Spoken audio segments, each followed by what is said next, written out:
semuanya, selamat datang di video kami. Pada video ini kita akan membahas tentang etika dalam penggunaan Artificial Intelligence. Kelompok kami beranggotakan Faith, JJ, Siswanti, dan Melvern. Dan kita dari kelompok 3, kelas 12 IPA. Tujuan pembelajarannya apa sih?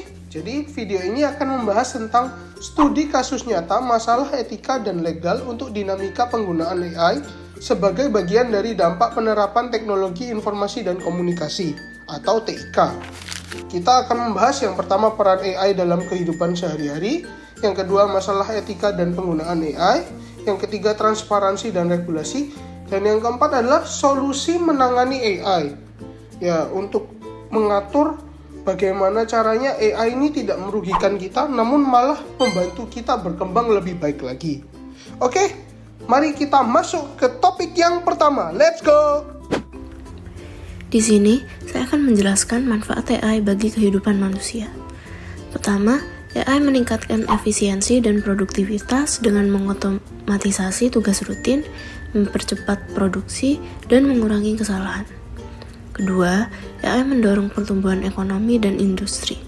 Dengan kontribusi besar di sektor energi, transportasi, dan kesehatan, bahkan di Asia Tenggara diproyeksikan bernilai 830 miliar dolar AS pada 2030. Ketiga, AI mendukung keberlanjutan lingkungan seperti mengoptimalkan energi terbarukan dan irigasi cerdas. Keempat, di sektor kesehatan, AI mempercepat diagnosis penyakit dan membantu pemantauan pasien. Terakhir, AI memungkinkan pengambilan keputusan lebih cepat dan akurat. Dengan menganalisis data besar, bermanfaat di bidang keuangan dan layanan pelanggan. Jadi pada kali ini saya akan membahas mengenai masalah AI yang ada ini sekarang. Nah, jadi yang pertama ini adalah bias algoritma. Berasal dari kata bias, yaitu kecenderungan, dan algoritma, yaitu algoritma itu sendiri.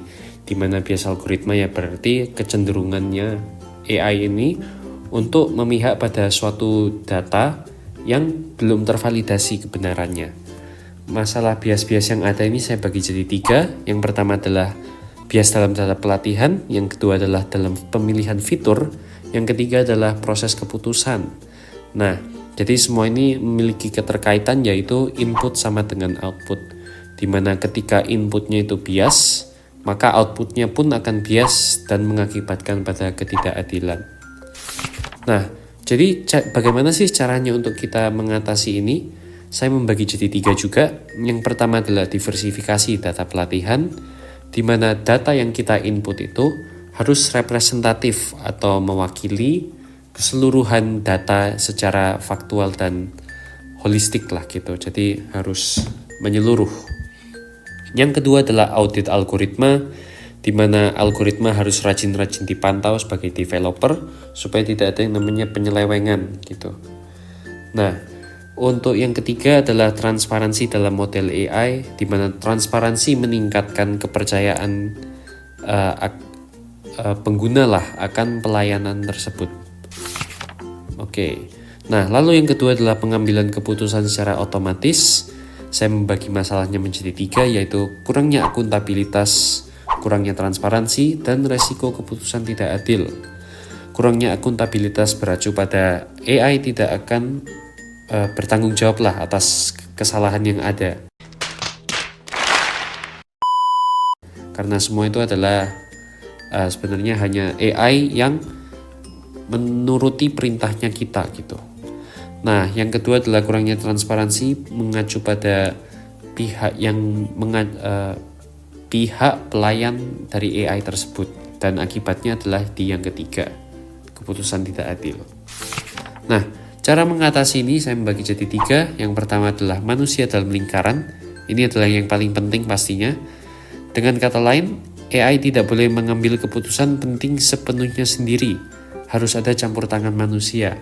Jadi AI itu hanya berperan sebagai pemberi data kepada kita, dan kita sebagai manusia harus menjadi keputusan absolutnya, di mana kita itu tahu dan dengan keyakinan kita tahu apa yang kita pilih gitu, apa yang kita putuskan.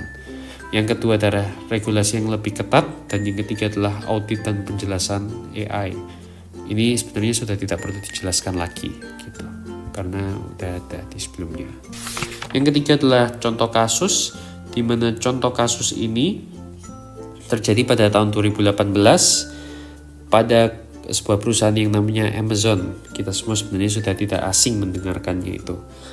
Dan masalah yang terjadi adalah bias gender pelamaran kerja. Nah, jadi pada tahun 2018 itu terjadi yang namanya perekrutan kerja gitu. Nah, masalah yang ada ini adalah pria itu yang lebih diseleksi dibandingkan wanita. Jadi ada bias gitu, bias gender. Kenapa? Karena pada waktu itu, pada masa pre-trainingnya AI itu, data yang dipakai atau data yang diinput itu mayoritas adalah pelamar kerja laki-laki. Sehingga pastinya ketika ada seleksinya pada wanita, sangat-sangat mengganggu dan sangat-sangat merugikan pihak wanita, yaitu masalah bias. Dan itu mengajarkan kita pentingnya ketika kita memberi data itu harus holistik, artinya menyeluruh gitu. Kita harus bisa melihat secara garis besar data yang representatif, data yang ideal.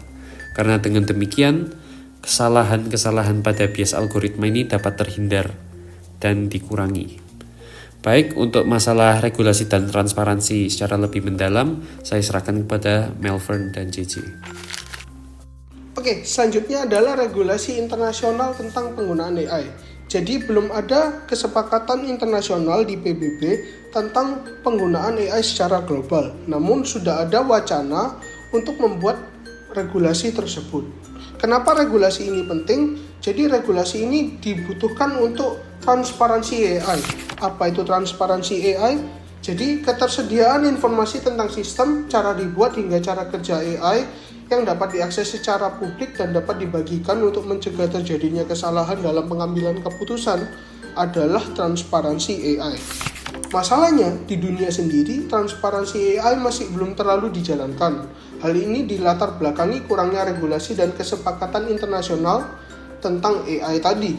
Jadi, banyak perusahaan pengembang AI yang kurang sesuai dengan moral dan etika kemanusiaan sehingga berpotensi membawa malapetaka bagi masa depan dunia, termasuk Indonesia. Sehingga kita perlu tahu bagaimana sih transparansi dan regulasi AI di Indonesia. Jadi, transparansi AI, seperti yang sudah dijelaskan Melvern tadi, adalah keterbukaan pengembang teknologi AI kepada pihak tertentu, seperti pemerintah. Nah, sedangkan di Indonesia sendiri belum ada pengembang AI. Oleh karena itulah, hingga saat ini belum ada transparansi AI di Indonesia. Nah, tetapi meskipun belum ada transparansi AI, Indonesia sudah memiliki beberapa regulasi atau aturan untuk penggunaan AI di Indonesia.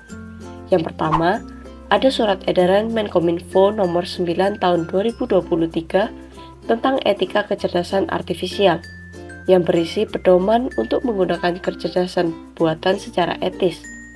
Fungsi surat edaran ini yaitu untuk memberikan penjelasan terbaru mengenai masalah-masalah kepada masyarakat, menunjukkan sikap pemerintah terhadap suatu masalah tertentu, dan dasar arah pembentukan instrumen hukum di masa depan, yang dimana dalam konteks ini adalah mengenai etika penggunaan AI. Lalu yang kedua, ada Strategi Nasional Kecerdasan Artifisial Indonesia, yang berisi tentang etika dan kebijakan AI, pengembangan talenta AI, serta ekosistem data dan infrastruktur pengembangan AI. Namun, hal ini bukanlah dokumen hukum yang mengikat, melainkan hanya arah kebijakan nasional saja. Lalu yang ketiga, ada Permenkominfo nomor 3 tahun 2021, yang isinya mengatur aspek perizinan bagi pelaku usaha yang memanfaatkan atau menggunakan AI. Kemudian keempat, ada UU ITE atau Informasi dan Transaksi Elektronik yang mengatur tentang penggunaan AI di bidang terminologi agen elektronik.